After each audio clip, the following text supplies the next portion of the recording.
Hello, everyone, and welcome back to another weekly episode of Endurance Insights. All right, let's dive into our three topics for today. So, the three I have on the schedule today is lactate testing. So, I'll do a little bit of an intro as to what you need to know about lactate, the different turn points, and if it's something that you should consider getting for yourself for your athletic knowledge. Second topic is going to be recovery nutrition essentials for runners and triathletes. And then the third topic is going to be gut training for your training and racing and whether it's worth investing in that. So let's start out with our lactate session first here. So I'm just going to pull up. I got a little PowerPoint here that I'll pull up just to explain some of the pieces around lactate. All right, so what is lactate to start? So it's a byproduct of carb metabolism. We produce it all the time, even at rest, and it's not a bad thing. It's actually a valuable fuel source that our body can use and recycle, especially at various endurance intensities.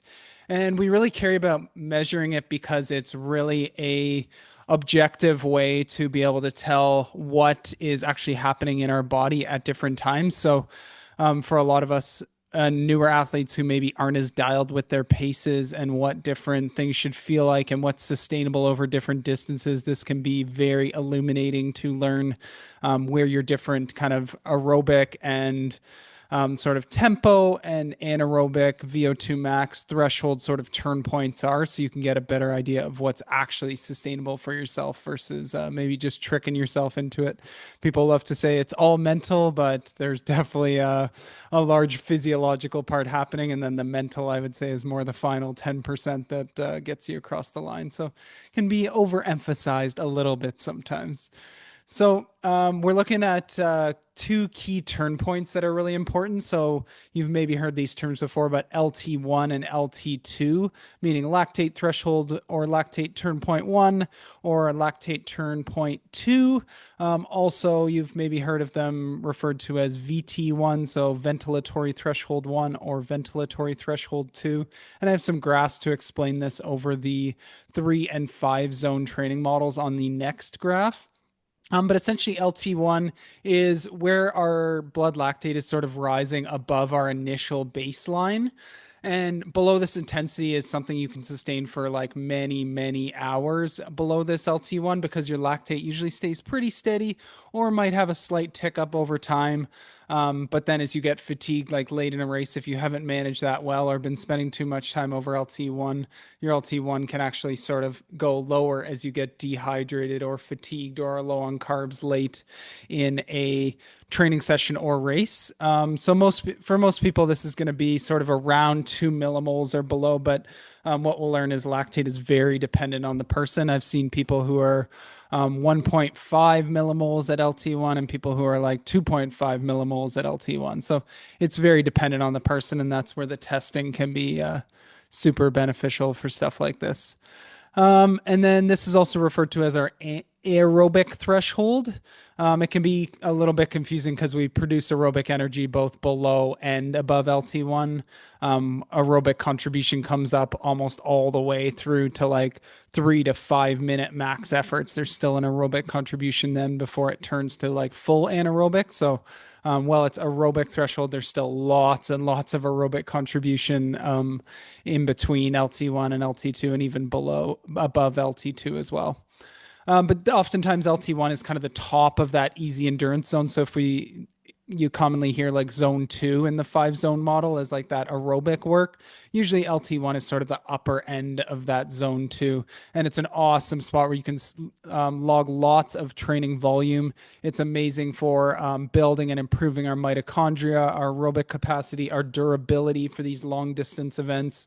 So training right around that and below it is a great spot to be able to log lots of volume that you could do every single day back to back. It's not a sub for race pace or some of the high end intervals, which are still an important part. So while you can get some good gains off of this, you still need the final touch points of getting some race intensity and stuff like that. So we went above LT1, and there's definitely a large area between LT1 and LT2, depending on the person. But LT2 is typically for a lot of people around 4 millimoles. But again, highly individual. I've seen people, there's some elite marathoners that might be more like 2.5 to 3 millimoles at their LT2. Because their LT1 and LT2 are so close. And some of the elite marathoners can race almost right at their LT1, which is insane. Where a lot of us will be racing marathons kind of between that LT1, LT2 type of spot. But this turn point LT2 is where things really begin to rise rapidly at like an accelerated accumulation of lactate. And at this point, you kind of have a set amount of time. The higher you are above this LT2, the less amount of time you can spend there before your body's eventually going to shut you down or slow you down. But yeah, the essentially this is referred to as our anaerobic threshold, or what people would call like threshold training or lactate threshold. For LT2, for most people, you can think of this as sort of like a 40 to 60-minute race pace. So for a lot of my athletes, when we're prescribing sort of threshold training, it's that like 7.5 out of 10 effort. It's like a strong effort. You got to stay focused, but your legs aren't like really burning. You're not like crazy rapid breathing. It's a lot of, for a lot of people, if you're maybe a 10K runner that's running 50 to 60 minutes, that's going to be around your threshold. If maybe you're a slightly faster runner, that might be closer to a 15K or half marathon race pace. But this is definitely a great spot. Again, if you're training like right at it or a little bit below, where you can log a fair amount of volume at this, it's super productive, but you can recover from it. Where when you're training a lot above this LT2 is where you need to be careful with these top end efforts, because they're very taxing on the systems and the muscles and the joints and stuff like that. So let's look at these maps. So when we talk about LT1 and LT2 and the two different models, so the very simplified model is like the 3-zone model at the top. Not a lot of people use that, because I think there is some good spots to use the sort of 5-zone model below to help people kind of decipher a little bit between some of this stuff. But you see, let's use the bottom one with the 5-zone model. You have zone 1 and 2, which fall below the LT1. Zone 1 for most people is a little bit more of like a very aerobic recovery type of zone. LT2 or zone 2 is that spot where we can get a lot of good benefit and log a lot of volume in there. And you see the lactate is like very steady accumulating, if almost flat during that part. When we go above LT1 up to LT2, you see the rise is a little bit stronger there. But the cool thing is, during this time, we can spend loads of time here. So this could be where a lot of people are spending a half marathon, a marathon, even up to, if you're a faster athlete, like a 50K ultra, you could still be between that LT1, LT2. And there's still a slight tick up of lactate accumulation. So that's why you can only hold it for, call it a certain amount of time, maybe 3-4 hours for some of these people. If you're closer on the lower end of the zone, where if you're going closer to LT2, it might be more like 50 to 70 minutes that you have in you. But cool part on this part is the lactate is just slowly rising. And if you do take sort of breaks between this, you can clear that lactate and be able to sustain more time in there. And then once we go above LT2, you see that sharp rise where lactate's accumulating really quickly, and it's going to slow us down quickly. So for most people, that's going to be our 5K, 10K sort of race pace up to like 3K mile or max efforts when you're sort of getting into that zone 5 area. So should you do lactate testing? So it's cool in that we can sometimes get a little confused with subjective data of like where these LT1s and LT2s are. And this is cool in that you do, with my athletes, I'll do like a 5-minute step protocol where we try and get like, we start super easy. It's like 5 minutes where I get them to run a certain pace, very, very easy pace. And then each time we're doing about another 5-minute step where they're doing a little bit harder till the last one's pretty much at 5K pace. But they'll do 7 or 8 different steps where I'll take the pace and the lactate reading and the heart rate and plot it on that graph like we just saw. And it's a cool way. They run the pace, the lactate tells the story of it, and then we can use some more personalized training zones. And it's really cool to be able to compare the graph over time and see if they're moving in the right direction, or just what they're trying to accomplish with their race. So if there's somebody who's looking to be able to do a mile or an 800, their ability to produce their maximal lactate might be super important, where or as if they're doing an Ironman, just trying to shift that curve so that LT1 and LT2 are in a faster spot for the same heart rate or effort as before means they're moving in the right direction. Lactate testing can be expensive. Like the people who buy the lactate meters, like myself, it's an expensive investment, and these strips are like $4 or $5 a piece. So if you're using 8 to 10 in one like that, plus you've bought a $500 lactate meter, these can be pretty expensive. And yeah, you can also, the cool thing is like you can estimate these thresholds with different field tests. And the really cool thing is that when you get in tune with yourself, you should almost be able to tell when you turn over from LT1 to LT2. I can tell because it goes from where I'm below LT1 and everything is very sustainable. My breathing is so in control and I feel like I could go all day at this spot. And I have good rhythm and I'm still like keeping some focus, but it's not that hard. LT1 to LT2 is where I'm starting to work. My breathing's a little bit more rapid, but my legs aren't flooding or anything, but takes a lot more focus. And LT2, I can feel when I cross over that because my legs are starting to flood, like start to sizzle, a little more lactate. My breathing is a lot more rapid. And it's like, how long can I really sustain this? So you should be able to start to tell like intuitively what that LT1 and LT2 is. So you can do some practicing through field tests where you do something like 5 minute builds where you sort of go across each of these different paces, starting like super, super slow, trying to get 2 or 3 readings below LT1, a couple in between LT1, LT2, 1 or 2 above LT2.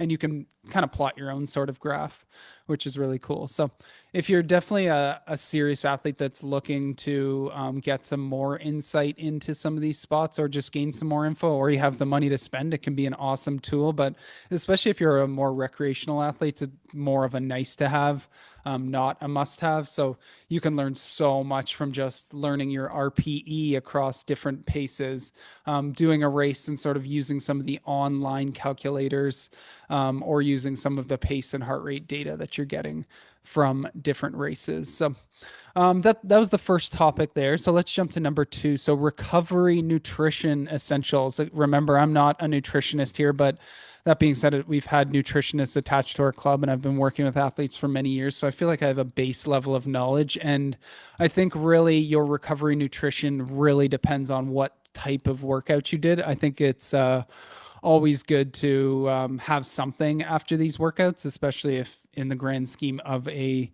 training week where you need to keep up with the amount of carbs and just calories that you're burning in a week. If you get behind on that kind of stuff, then it's just your energy goes down, your injury risk goes up, you're going to plateau on a lot of your improvement areas. So if it's an easy short one, like if it's less than an hour, low intensity, like maybe if you ate before, you don't need that much after, like maybe it's just a small snack and you're doing your regular sort of meals. When you're starting to get into those like more moderate, maybe 1 to 2 hours, 2 hour workouts, like trying to get a good like 20 to 30 gram hit of protein after. So that'll be a common one, like in the first 30 minutes, if you can, to try and get 20 to 30 grams of protein is super important.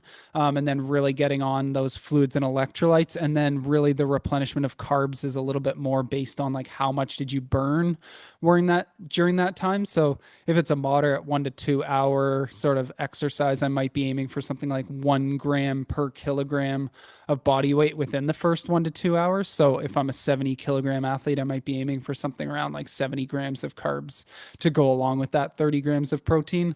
Not that hard. Like throw a couple eggs in a pan with some vegetables, make a smoothie, and you'll probably with some protein powder, and you can pretty easily get that stuff. But build this stuff in and don't leave it to chance. When you're getting into the really hard and long sort of workouts, so when you're getting up there in the 2+ hour workouts, or if there's some high intensity or races in there, is where you're probably going to want to up these carbs again. So maybe you're aiming for more like 1 to 1.5 grams per kilogram in that first meal or snack, like as soon as you can, in that first like 30 to 60 minutes is really important. And then again, those protein and hydration pieces are really important as well. And then when you're doing something like for triathletes or even runners, if you're doing doubles in the day, trying to get some rapid carbs in right after that first session, especially if you're doing another session in the next probably 5 to 8 hours after that. getting on that protein, that hydration and electrolytes again, but trying to get again that like 1 to 1.5 grams of carbs in the first 1 to 2 hours is going to go a long way in allowing you to come back and recover for that next session. And then similar to some of this strength work, maybe not, you didn't burn as many carbs in this, especially if you're an endurance athlete and doing one that's more just some heavy compound lifts. You're probably aiming more for that protein goal again, that 20 to 30 grams right after the workout. And then carb wise, maybe you're aiming more for like half a gram per kilogram of body weight. You still did some work there and need to keep up on the overall carbs in the day so you don't get behind. But yeah, the carbs, you didn't deplete as much of them as you did in a pure endurance type of workout, a swim, bike, or run. So not as big of a priority. So just some of those general tips, like prioritize those whole foods. I love just adding like vegetables to my eggs or any single meal out there to just up that sort of fiber, and veggies have carbs in them as well, so a good source of carbs in there. Balance those carbs and proteins in there. Don't skimp on the healthy fats, like adding avocado to stuff. There's some fat in eggs, things like that. And then stay on your hydration. The amount of people I see who are dehydrated throughout the day. I have this 1 liter that I'm filling multiple times a day because the second I'm dehydrated, I'm just crap on my workouts. My head hurts. I'm more tired. I don't recover as quickly. So stay on that hydration throughout the day. I like to add a little sodium early in the day and then maybe some pre and during some of the workouts just to stay on top of that. So that's that topic. And our final one for the day is, can you and should you train your gut to be able to take on more carbohydrates in your training and racing? So my answer to this is definitely yes. Just like your muscles, your gut can adapt to this stuff. So the more you can practice this over time, you can handle more carbs with fewer GI issues. One food for thought is a lot of the people I see who have GI issues during their endurance workouts is oftentimes because they're either not eating before or they're under fueling as an overall in their entire week. They're low on calories, and therefore it shows up in a lot of their workouts in terms of GI issues. But if you're taking care of a lot of that stuff, I think when you start to get into these longer endurance events, especially when we're talking anything 90 minutes plus, when you can take in that higher carb intake, it just supports better performance, reduces your risk of hitting the wall in these races, or having nausea or cramps and things like that. And you just recover way quicker and feel way better in the workout. And it's just this compounding piece that adds up week over week to allow you to become a better athlete and perform better. So, in terms of gut training work, some of our goals here, we're just trying to like increase the carb transporter expression, meaning better absorption of the fuel, and also improve our gastric emptying so that we can move this fuel faster to our working muscles. So we do need to do this gut training under specific sort of conditions to make sure that our body's not just used to doing it in short or easy stuff. Like at race intensities is super important. So how I do this with people is I definitely recommend starting small. So it could be, if you're not used to fueling, maybe you're starting at 30 grams an hour and starting to increase over weeks. So that could mean over the course of 8 weeks, moving from 30 to 90 grams. And maybe weeks 1 and 2, you're doing 30 grams an hour. Weeks 3 and 4, you're doing 45 grams an hour. Weeks 5 and 6 is 60. And then 7 to 8, you're building from like 75 to 90. And you will notice such a difference in these long workouts.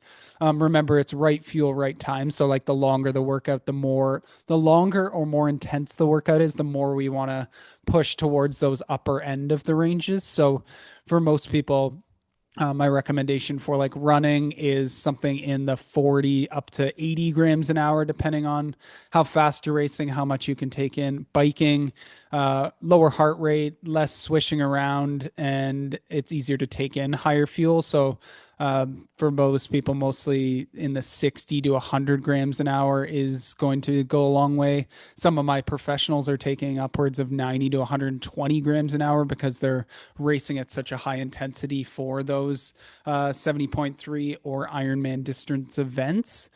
But the biggest thing we can do is practice this stuff in training under race intensity. So if you know you're doing, let's use the example of you're doing a 70.3 and you're going to bike around 3 hours for this, and you have a training ride where you're maybe doing a 3 hour ride with 3 by 30 minutes at your race intensity.